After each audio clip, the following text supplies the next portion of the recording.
कहा कि युवं वै धर्मराजस्य यदि निर्देशकारिणा वृद्धधर्मस्य तत्त्वं यच्च धर्मस्य लक्षणम्। क्या तो कोई सामान्य नहीं हो और जानना चाहते धर्म के लक्षण, हम आपको बता रहे, ध्यान से सुनिए। देखो संसार में लोग कहा करते हैं दीवान जी कि धर्म की गति बड़ी गूढ़ है, बड़ी रहस्यमयी है, इनको जानना बड़ा कठिन है। लेकिन जितना कठिन है ना उतना ही धर्म की परिभाषा सरल है, सरल से सरलतम। ये धर्म की परिभाषा किसने बताया? यम के दूतों ने। ध्यान से सुनिए क्या बताए हैं कि वेद प्रणिहितो धर्मो हा धर्मस्तदुपयर्यः वेदो नारायण साक्षात् स्वयंभूरीति सुश्रुमः। धर्म की परिभाषा क्या है? वेद प्रणिहितो धर्मो, वेद में जो कहा गया वो धर्म, वेद में जो नहीं कहा गया वो अधर्म। कोई कठिन नहीं है परिभाषा। वेद में जो रास्ते बताए उसमें कहीं चल रहे हो तो समझ लो धर्म में चल रहे हो, और वेद में जो नहीं कहा गया उस रास्ते में चल रहे हो तो समझ लो तुम अधर्म कर रहे हो। बड़ा सरल परिभाषा है कि नहीं? वेद क्या है? सनातन धर्म का संविधान। आजकल सभी लोग, आप लोग सुने होंगे, संविधान मिटाने में लगे हुए नेताओं द्वारा, सुने हो नहीं? तो प्रत्येक देश का अपना एक संविधान होता है कि नहीं? अब उस संविधान के अनुसार चलोगे आपको दंड नहीं मिलेगा, संविधान के विरुद्ध चलोगे दंड के भागी बनोगे, है कि नहीं? तो हम लोग सनातन धर्मी हैं। अब हम सनातन धर्मियों का संविधान क्या है? वेद। वेद में जो रास्ते दिए हैं उसमें चलो, कभी दंड के भागी नहीं बनोगे। अब वेद में जो रास्ते नहीं हैं उसमें कहीं चल रहे हो तो समझ लो तुम दंड के भागी बनोगे, है कि नहीं? बड़ा सरल रास्ता है कि नहीं? वेदा प्रणिहितो धर्मो वेदो नारायण साक्षात्। वेद क्या है? साक्षात भगवान नारायण का श्वास। भगवान के श्वास से ही वेद प्रकट हुआ है कि नहीं? साक्षात भगवान का रूप है। ये अजामिल कितना सुंदर धर्मात्मा था, माता पिता की सेवा करता, धर्मपत्नी के साथ में आनंद मनाता, लेकिन वो बीते दिनों की बात हो गई। अब तो पापाचार में संलग्न हो चुका है। इस पापी को लेने के लिए हम लोग आए हुए हैं। पाप कौन हो जो छुड़ाने के लिए चले आए हो? भगवान के दूतों ने कहा, करे यम के दूतों, इतना सुंदर तुम धर्म के लक्षण का निरूपण कर रहे हो, तुम्हें ये भी पता होना चाहिए उसी धर्म कहा गया है कि जो भगवान के नाम को लेवे वो भगवान के धाम के अधिकारी हो जावे। और आखिरी समय उनके मुंह से क्या निकला? मैं कल बताया था नहीं कि जम जम वापि स्मरण भावम तजम तंते कलेवरम तम तम वेदि कौन्तेय सदा तद भाव भावितः। जिस भावना को लेकर के प्राण छोड़ोगे वही आपके अगले जन्म का कलेवर बनेगा। जम के दूतों ने कहा, आप लोग धोखा खा रहे हो। अरे आपको मालूम होना चाहिए ये भगवान का नाम थोड़ी लिया है, ये तो अपने बेटा का नाम लिया है। इसके बेटा का नाम नारायण है। भगवान के दूतों ने कहा, जम के दूतों तुम्हें पता नहीं भगवान के नाम की महिमा। भगवान के नाम को जान कर लो, अनजान में लो, भूल से लो, प्रेम से लो, स्नेह से लो, काम से लो, क्रोध से लो, भगवान का नाम को नहीं देने वाला, कभी पाप देने वाला भाग जाओ यहां से। अब तो भगवान के दूतों का फटकार लगा तो जम के दूत वहां से भाग खड़े हो गए। ये आवाज को अजामिल सुन नहीं रहा था लेकिन देख रहा था। दिखाई दे रहा था कि नहीं? आवाज सुना नहीं क्या वार्ता हो रही है, लेकिन देखा जरूर। और जानते हो, साधुनाम दर्शनम पुण्यम, संत महात्माओं का दर्शन भी नहीं हो जाए ना तो पुण्य प्रदान करने वाला होता है कि नहीं? शास्त्र में नियम कहा गया दीवान जी, आप तीर्थ यात्रा करने के इच्छुक हैं लेकिन कदाचित चाह करके भी आप तीर्थ यात्रा नहीं कर पा रहे हैं, तो यदि आपको पता चले कि कोई आपके पहचान वाला व्यक्ति तीर्थ यात्रा करने गया है तो लौट करके जब आए तो आप उनसे मुलाकात करने जाइए, उनसे मिलिए, हृदय से लगाइए, उसे सम्मानित कीजिए श्रीफल दे करके, और सम्मानित करके बैठ करके उनसे यात्रा का वृत्तांत पूछिए। यदि वो यात्रा का वृत्तांत आपको सुना भी देता है तो सुनने मात्र से आपको आधा पुण्य प्राप्त हो जाता है। बहुत से पुण्य ऐसे जो देखने से मिल जाता है, सुनने से मिल जाता है कि नहीं? जानते हो बड़े बड़े पुण्य हैं जो तुम करोगे तब मिलेगा, लेकिन 3 पुण्य ऐसे हैं जो आपको घर बैठे मिलने वाला है दीवान जी। ये तीनों पुण्य हर प्राणी को हमेशा संग्रहित करना चाहिए। ये 3 प्रकार के पुण्य कौन कौन से हैं? बाला नाम सिरह, अबोध बालक को जब देखो, अबोध बालक माने जो 5 वर्ष की आयु से कम हो उसे अबोध कहा जाता है। वो अबोध बालक किसी का भी हो, ऐसा नहीं कि अपना बेटा हो, ब्राह्मण का बेटा हो, किसी का बेटा हो, 5 वर्ष के भीतर के बालक को जब भी सामने देखो उनके सिर में बड़े प्रेम से हाथ फेरो। जैसे उनके सिर में आप हाथ फेरोगे ना तो आपको गंगा स्नान का पुण्य प्राप्त हो जाएगा। बच्चों के सिर में तीर्थ का वास है। बाला नाम सिरह, गवा नाम पृष्ठ, गौ माता को देखो, चाहे किसी का गाय, जब भी सामने आए वो गौ माता को देखते ही उनके पीठ में बड़े प्रेम से हाथ फेरो। गौ माता के पीठ में तीर्थ का वास है। जैसे गौ माता के पीठ को स्नेह से फेरोगे आपको तीर्थ स्नान का पुण्य प्राप्त हो जाएगा। और ब्राह्मणा नाम चरण तीर्थ, दीवान जी, ये भूदेव किसको कहा गया? ब्राह्मण। तो ब्राह्मणों को जब देखो तब क्या करो जी? प्रणाम करो। तो कैसे प्रणाम करो?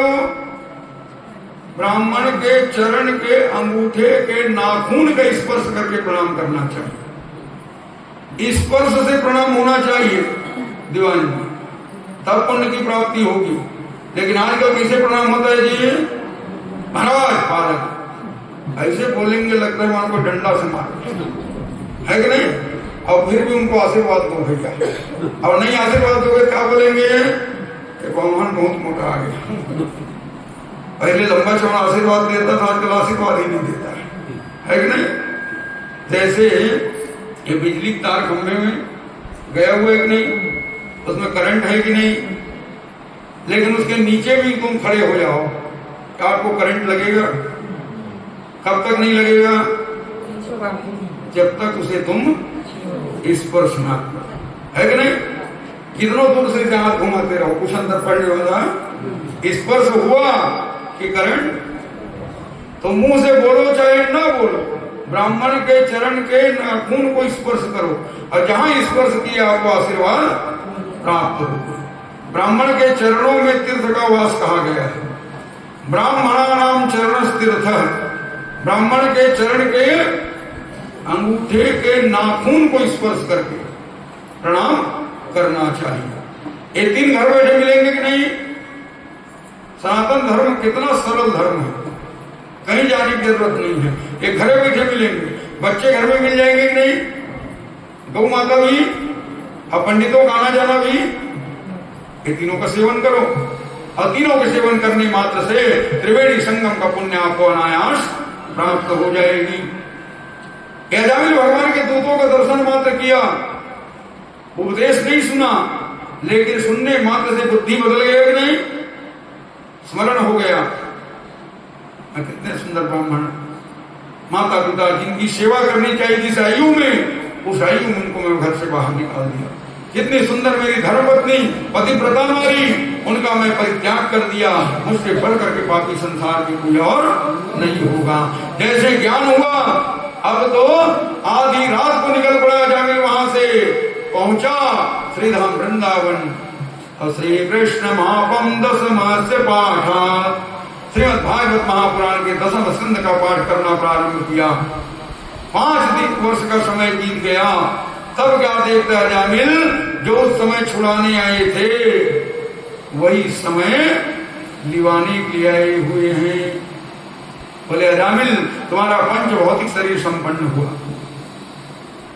अब तो अजामिल योग विद्या के प्रभाव से अपने पंच भौतिक शरीर का परित्याग किया, दिव्य अंगुष्ठ मात्र शरीर को धारण किया और अंगुष्ठ मात्र शरीर से दिव्य चतुर्भुजी रूप को धारण किया। विमान पर बैठे आकाश मंडल की ओर चलने लगे। देवता गण दृश्य देख करके तंतु बजाते हुए फूल बरसाने लगे।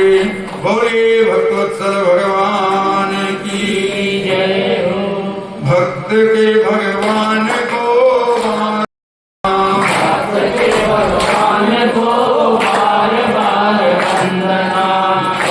के भगवान को बार बार वंदना। भक्त के भगवान को बार बार वंदना। बार बार वंदना हजार बार वंदना। बार बार वंदना हजार बार वंदना। बार बार वंदना हजार बार वंदना। बार बार वंदना भक्त के भगवान को बार बार वंदना। भक्त के भगवान को बार बार वंदना। भक्तवत्सल भगवान की जय हो। ये प्रसंग को सुन करके राजा परीक्षित को आश्चर्य हुआ। आज तक देखने में नहीं आया कि उनके दूत किसी को लेने के लिए आया हो और वापस चला गया हो। जब जम के दूत वापस गए तो यमराज से उनके कुछ वार्तालाप हुआ होगा। कृपा करके वृत्तांत सुनाइए। योगीराज सुखदेव स्वामी ने कहा कि जब यम के दूत वापस लौटे तो यमराज जी देखते फटकार लगाए। अरे यम के दूतों, मैं तुम्हें भेजा अजामिल नाम के जीवात्मा को लाने के लिए, कैसे खाली हाथ चले आए हो? एक तो ऐसे थक हार के आए थे, अब आते फटकार लग रहा है कि नहीं? तो अचानक जम के दूत भड़क गए। जम के दूतों ने कहा यमराज जी पहले हमको आप ये बताइए कि संसार में कितने यमराज हैं और जितने यमराज हैं उनका सबसे मुखिया यमराज कौन है जिसकी आज्ञा सबको मानना पड़ता है? देखो, यदि कोई मालिक नौकर को फटकार लगाए तो नौकर कर्तव्य क्या है जी? वो चुपचाप सुने, है कि नहीं? अब मालिक कहीं फटकार लगा रहा हो और नौकर कहीं दुगुना उनको फटकारना शुरू कर दे तब मालिकों को सोचना पड़ जाता है कि नहीं? तो कैसे तो बोलने वाला नहीं है, क्यों बोल रहा है? कोई कारण होगा। यमराज जी जब उल्टी वाणी को सुने, समझ के कोई कारण है तो नेत्र बंद करके ध्यान किए।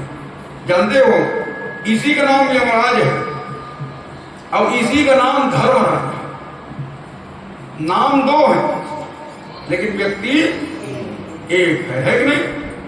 जैसे न्यायाधीश, जज साहब होते तो एक हैं लेकिन फैसला अनेक देते हैं।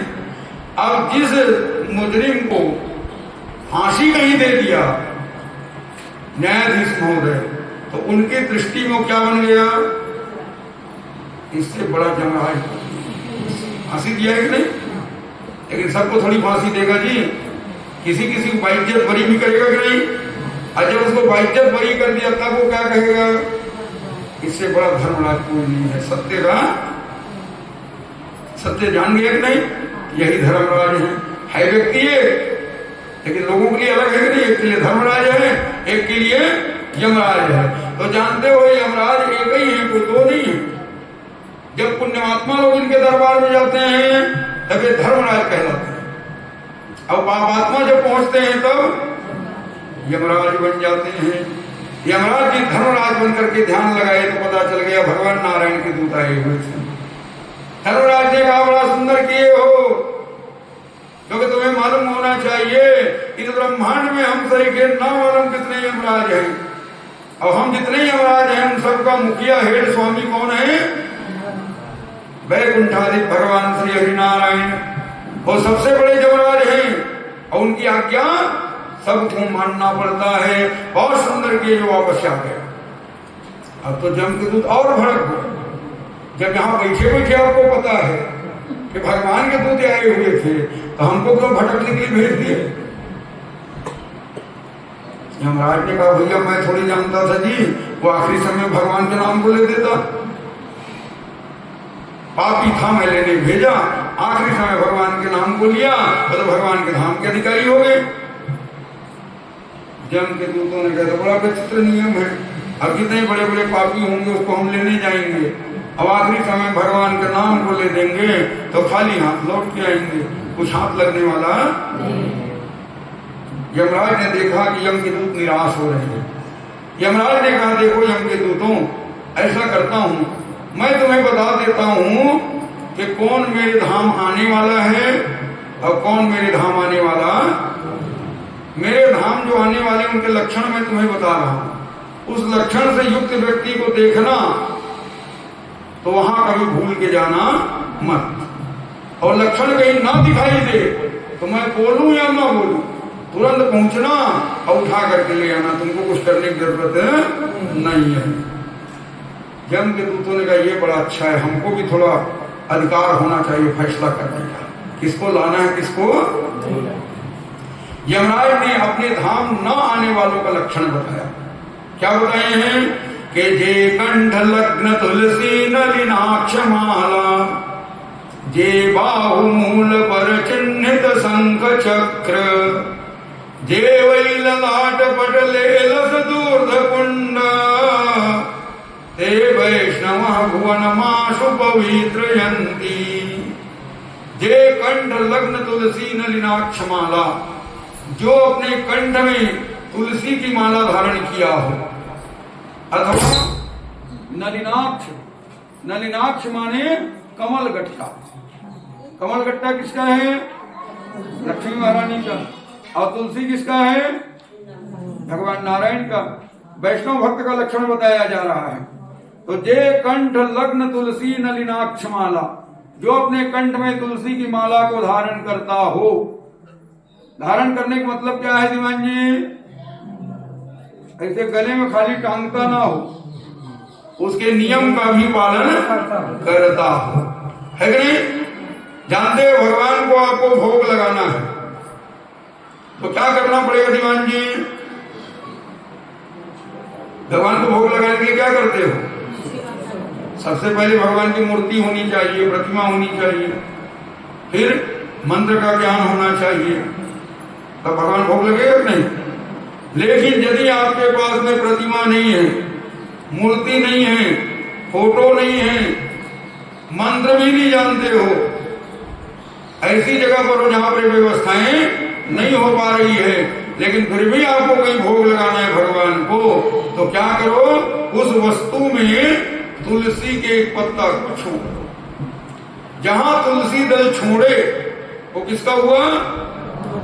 वो मूर्ति रहे कि ना रहे, फोटो रहे चाहे मंत्र बोलो चाहे, जहां तुलसी छोड़े वो भगवान का हो गया। ठीक उसी प्रकार जैसे आप अपने गले में तुलसी की माला पहने, ये शरीर का भोग किसको लगा? भगवान को लग गया। अब ये शरीर तुम्हारा है ही नहीं है, और जब शरीर तुम्हारा है ही नहीं तो वही कार्य करो जो भगवान को प्रिय लगे। वो कार्य कभी ना करो जो भगवान को प्रिय ना लगे, है कि नहीं? ऐसा नहीं तुलसी माला कंठी माला पहने हो और दिनों रात जीव हत्या करने में लगे हुए, तो माला टांगने कोई मतलब नहीं है कि नहीं?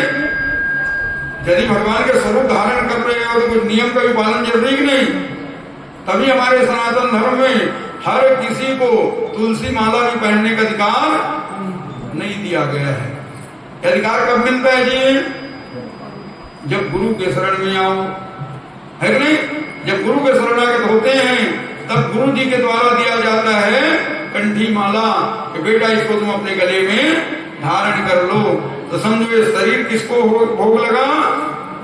भगवान को लग गया। अब ये शरीर हमारा नहीं है, किसका है? भगवान का है। तो वही कार्य करो जो भगवान को प्रिय लगे, वो कार्य कभी ना करो जो भगवान को प्रिय ना लगे। ये तुलसी पहनने का मतलब है। अब ऐसा नहीं बाजार में मिल ही रहा है, लाओ 10 रुपया खर्चा करो गले में टांग दो, इसका कोई अर्थ होता? जे कंठ लग्न तुलसी नलिनाक्ष माला, जे बाहुमूल पर चिन्हित शंख चक्र। जो द्वारिका धाम गए होंगे उनको पता होगा, मूल द्वारिका में जब जाओगे ना तो पहले जमाने में वहां शंख और चक्र का निशानी अग्नि से दगा करके गर्म करके भुजाओं में दागा जाता था। बहुत से लोग दगवाते थे नहीं? हाँ, हमारी सरला जी बता रही, हमने भेंट द्वारिका पहले कर रखे हैं कि नहीं? ये पहले जमाने में होता सरला जी। अभी कुछ जगह है अधिकांश लोग करना बंद कर दिए। क्यों? वो पशु को त्रिशूल दागना है ना तो बहुत जल्दी दाग जाते है कि नहीं?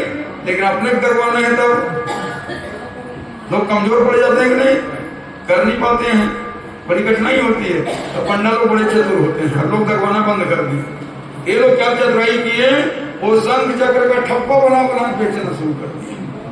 बोले भैया ऐसा करो, ऐसे नहीं कर सकते, शंख चक्र की निशानी घर में ले जाओ और रोजीना चंदन घिसना और चंदन का ऐसे ठप्पा लगा लेना। इतना कर सकते हो नहीं? बहुत लोग किए दिमाग में, लेकिन आज के लोग तो माथा में चंदन नहीं लगाते, भुजंग कौन लगाएगा? वो भी धीरे धीरे बंद हो गया, लोग उनको भी खरीदना बंद कर दिए। तो पंडा और चतुराई दिखाए। अब वो क्या करते हैं, वो एक पीला पीताम्बरी कपड़ा रखे रहते हैं और उसमें पहले से शंख चक्र भगवान के चरण का चिन्ह का ठप्पा लगा कर रखे रहते हैं। अब बोलते हैं भैया ऐसा करो, ये कपड़ा कोई खरीद के अपने घर में लेगा और ले जा क्या करना, वो अपने बेटा को दे दिया है, बता देना जब मैं चला जाऊं ना तो इसी को बढ़ा देना। अपन देते हो नहीं? ये कथा सुने होंगे, क्योंकि शंख चक्र की निशानी देखेगा जब दूत आएगा नहीं। ये कपड़े को पहले उड़ा दो। बहुत से लोग जाके खरीद के भी ले आते हैं, लेकिन यहाँ ऐसा नियम नहीं कहा गया। यहाँ नियम क्या बताया गया, जो हमारी सरला जी बता रही है, वो भी दगवाई थी है कि नहीं, लेकिन थोड़ा कमजोर पड़ गया तो अच्छे से निशान नहीं पड़ पाया है कि नहीं? हाँ, तो निशानी जीवन पर्यंत रहना चाहिए था सरला जी, है कि नहीं? हाँ, ये बिल्कुल धारण करके रखो। अब आप लोग भी देख लो हमारे सरला जी से जब भी जाना हो भेंट द्वारिका, वो कार्य ढूंढ के करना। वैसे मिलते बहुत कम है, क्योंकि जान गए आजकल के लोग कराने तो रहे, लेकिन जब तलाशोगे तो क्या नहीं मिलेगा? मिलेगा कि नहीं? तो अपने भुजाओं पर क्या करना चाहिए, जे कंठ लग्न तुलसी नलिनाक्ष माला, जे बाहुमूल पर चिन्हित शंख चक्र, जे वही ललाट पटले लसदूर्ध कुंड। कौन सा तिलक लगाओ? दीवान जी, जो आप लगाए हो ना वो क्या है, त्रिपुंड। ये किसका है? भगवान भोलेनाथ का। और राणा जी पीछे वो जो कन्या बैठी हुई बड़ा सुंदर तिलक लगाई है कि नहीं, वो कौन सा तिलक है? ऊर्ध्व पुंड तिलक है कि नहीं?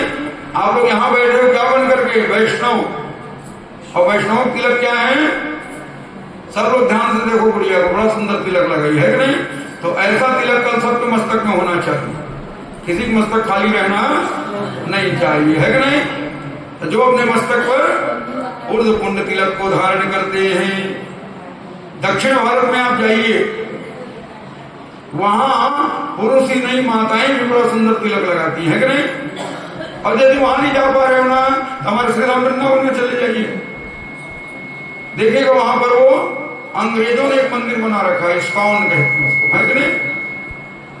हम लोग तो कितना संकोच करते हैं तिलक लगाने में, काम है पंडित लोग भी, दीवान कब तिलक लगाते हैं हम लोग भी, यजमान के घर जाना है भैया चलो चंदन है कि नहीं? और जहां काम हो गया तुरंत मिटा दो, है कि नहीं? देखो तिलक सबको धारण करना चाहिए, ये किसका लक्षण है? देखो भगवान के भक्त हो रूप को भी बनाओ। जैसे कोई पुलिस वाला है, अब पुलिस विभाग से संबंधित है, लेकिन है सामान्य वर्दी में, आया बैठा भगवान कथा सुनने लगा, तो क्या आप उसे डरोगे? कंधे से कंधे मिला के बैठ जाओगे, है कि नहीं? जैसा वो वैसा। अब कदाचित तो कहीं अपनी वर्दी में आ गए तब कि भैया इससे दूरे रहो, कल्याण। ना दोस्ती अच्छी ना दुश्मनी अच्छी, है कि नहीं? कब भयभीत हो गए? जब भेष को देखोगे। सम्मान किसका है? भेष का है कि नहीं? जब भगवान के भक्त हो तो भगवान के भक्त के लक्षण को भी अपनाओ। भेष भी बड़े बड़े पाप से बचा देता है। दीवानी मन में विचार करो, बड़ा सुंदर तिलक लगाए हो, पीतांबर पहने हो, गले में माला टांगे हो, खड़ाऊ पहन के आगे निकल रहे हो, और अचानक जाते जाते मन में इच्छा हो गई अच्छा है पी लेता। अब इच्छा हो जाता है दीवानी, क्या करोगे? है कि नहीं? इच्छा तो हो रहा है मन में, लेकिन सच बताओ क्या वो होटल में आप जा पाओगे? क्यों नहीं जा पाओगे? इतना सुंदर तिलक लगाया हूं, पीतांबर धारण किया हूं, लोग देखेंगे तो क्या कहेंगे? मन में भाव हो रहा है जरूर, लेकिन ये भेष आपको रोक देगा। वो पाप से बच जाओगे कि नहीं? और कई लोग कैसे होते हैं दीवानी, जल्दी चंदन को इसे मिटा लेते हैं, चुप पे भूल भी जाते हैं, है कि नहीं? जानते हैं इसका क्या नाम है? होटल। होटल जब शब्द लिखा जाता है विशुद्ध हिंदी में, लिटरेचर हिंदी जो पढ़े होंगे उनको पता होगा, हो फिर बीच में एक छोटा सा लाइन होता है, आजकल नहीं लिखा करते लोग। यथार्थ में हो टल, ये दो शब्द से बना है, एक नहीं। इसका मतलब क्या है? यदि आप अपने आप को कुछ मानते हो तो वहां से टल फूल करके उसके भीतर मत जाओ, है कि नहीं? जो जानते दीवान जी, एक बार जो होटल का चाय पी लिया, वो पता नहीं संसार में कौन बचा जिसका जूठ ना पिया, है कि नहीं? वो एक बाल्टी से रखे रहेंगे और सुबह से शाम तक बस उसी में डुबाएंगे, फिर निकालेंगे, फिर डुबाएंगे, फिर घर में माता पिता कहीं भोजन विशेष ले लिए, नहीं खा पाए तो बच्चों कहते बेटा थोड़ा, आजकल के बच्चे बड़े पढ़े लिखे समझदार, क्या कहेंगे? देखो दूसरे के जूठन नहीं खाना चाहिए, बड़ा दोष होता है कि नहीं?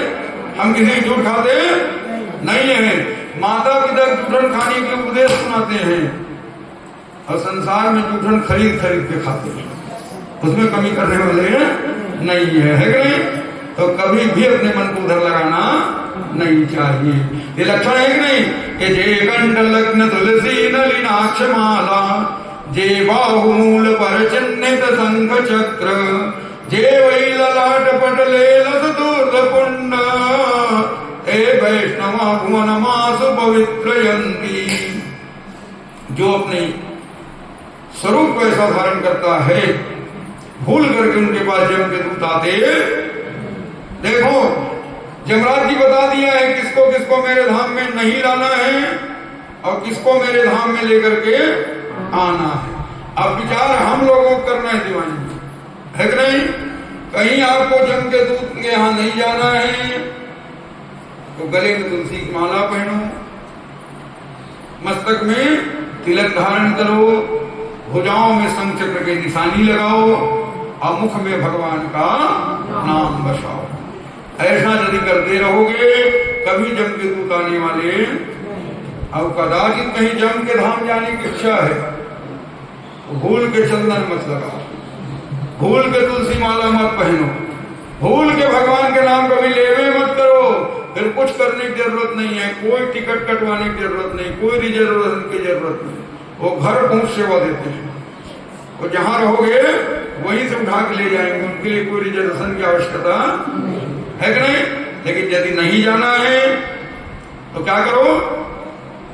अपने श्री मुख से गोविंद नाम जपो जी, अपने श्री मुख से गोविंद नाम जपो जी, अपने श्री मुख से गोविंद नाम जपो जी, अपने श्री मुख से गोविंद नाम जपो जी, गोविंद नाम जपो जी, गोपाल नाम जपो जी, गोविंद नाम जपो जी, गोपाल नाम जपो जी, गोविंद नाम जपो जी, गोपाल गोविंद नाम जपो जी, गोपाल नाम जपो जी।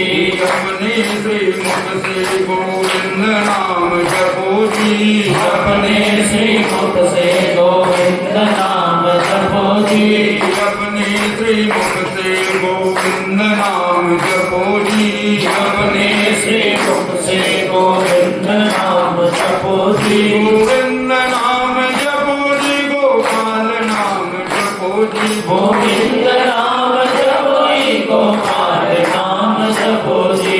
गोविंद नाम जपो जी, गोपाल नाम जपो जी। गोविंद नाम जपो जी, गोपाल नाम जपो जी। अपने श्री मुख से गोविंद नाम जपो जी। अपने श्री मुख से गोविंद नाम जपो जी। अपने श्री मुख से गोविंद नाम जपो जी। अपने श्री मुख से गोविंद नाम जपो जी। गोविंद नाम जपो जी, गोपाल नाम जपो जी। गोविंद नाम जपो जी, गोपाल नाम जपो जी।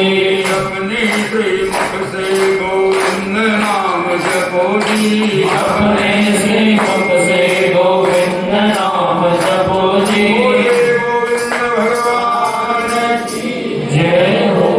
अपने श्री मुख से गोविंद नाम जपो जी। भगवान के नाम का निरंतर उच्चारण अपने श्री मुख से करते रहो। एक बार कह सकते हो तपस्या कठिन मैं कर नहीं पाऊंगा, एक बार कह सकते हो ब्रह्मचर्य बड़ा कठिन मैं धारण कर नहीं पाऊंगा, एक बार कह सकते हो त्यागी बनना बड़ा कठिन है, एक बार ये भी कह सकते हो कि मैं सत्य को धारण नहीं कर सकता, एक बार ये भी कहोगे कि मैं तिलक रोजना नहीं लगा सकता, जबकि कहना नहीं चाहिए। एक बार ये भी कह सकते हो कि मैं तुलसी की माला नहीं पहन सकती। लेकिन क्या कोई हो जो ये कहो कि मैं भगवान के नाम को नहीं ले सकती? क्या एक आध कोई है जी? कोई नहीं है। सब ले सकते हो कि नहीं? भगवान ने सबको मुंह दिया दीवान ने। क्यों दिया? भगवान के नाम लेने के लिए किसी के मुंह उधारी में मांगना ना पड़े। भैया थोड़ी देर उधारी में अपने मुंह दे दो जी, मैं भगवान का नाम ले लूं और फिर तुमको लौटा दूंगा। ऐसा किसी कहने की जरूरत है? सबको दिया कि नहीं? कि नारायणोस्ति मंत्रोस्ति वागस्ति वसुवर्तिनी तथापि नरकोद्योते पतंती देर तद्भुतम। भगवान का नाम कितना सरल, नारायण, कोई कठिन? वागस्ति वसुवर्तिनी, जिह्वा भी तुम्हारे वश में है। जिह्वा से बोलोगे राम, राम ही बोलेगा, वो श्याम कहने वाला आपके वश में है कि नहीं? और फिर भी संसार के प्राणी नरक की ओर जाते हुए देखने में आते हैं। विडंबना है कि नहीं? क्यों? इसलिए मुख्य बनाए किसको? व्यसन को। मुख्य बनाए संसार की क्रियाओं को, भगवान की सेवा को मुख्य बना नहीं पाए, है कि नहीं? लोगों से पूछो भैया भगवान की पूजा पाठ करते हो जी? बिल्कुल महाराज, मेरा नियम है, सुबह स्नान ध्यान किया और सबसे पहले भगवान को अगरबत्ती दिखाऊंगा, और जब तक अगरबत्ती भगवान को ना दिखाऊं तब से मैं कभी घर से बाहर निकलता। हाँ, कभी बाहर जाते हैं, अब कहाँ व्यवस्था हो पाती है, तो उस समय भले छूट जाए, लेकिन मैं कभी छोड़ने वाला वाह। घर में भगवान की सेवा में लगते हो और बाहर निकलने पर प्रबंध नहीं होता, छूट जाता है कि नहीं?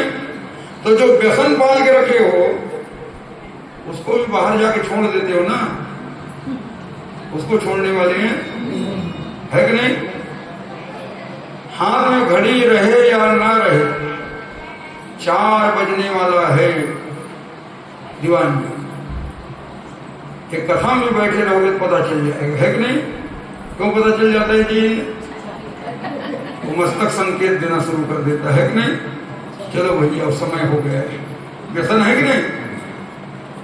उसका भी स्मरण होने वाला नहीं है। कथा में कहीं बैठे हो और तंबाकू टिप्पी कहीं रखना भूल गए दीवान जी। बहुत लोग पहले जमाने में, हमारे गुरु जी कहा करते थे जिनको कभी मांगने का आदत ना हो उसको तंबाकू खाना सिखा दो, कुछ करने की जरूरत नहीं, हाथ फैलाना सीख जाएगा, है कि नहीं? वो कथा में बैठे रहेंगे ना तो सब अपने जोड़ीदार को तलाश लेते हैं कि नहीं, इधर उधर देखेंगे हाथ कौन अपने लायक है और तुरंत उसके बाजू में बैठ जाएंगे काम। अब भले चेहरा तो भगवान की कथा को रहेगा, है कि नहीं? महाराज को पता नहीं चलना चाहिए और चुप्पे इधर ही सारा शुरू हो जाता है कि नहीं? रखे हो क्या? अब आदान प्रदान हो जाता है कि नहीं? क्यों नहीं भी रखे? व्यवस्था कर लिए कि नहीं? व्यसन को बनाए मुख्य। अरे भाई कहीं गए हो, रोज तुम्हारा नियम भगवान को अगरबत्ती दिखाने का, तो जाकर बोलो भैया हम रोज ना अगरबत्ती जलाते हैं कि व्यवस्था करवाइए, तो क्या वो आपको व्यवस्था नहीं करेंगे? लेकिन वहां संकोच, कैसे मांगेंगे जी? वहां संकोच करोगे, वहां मांगने वाले हाथे जोड़ लेंगे, काम बन जाएगा, है कि नहीं? और जहां संकोच होना चाहिए वहां संकोच करने वाले अहो जनानां व्यसना ही मुख्यम, व्यसन को बनाए मुख्य।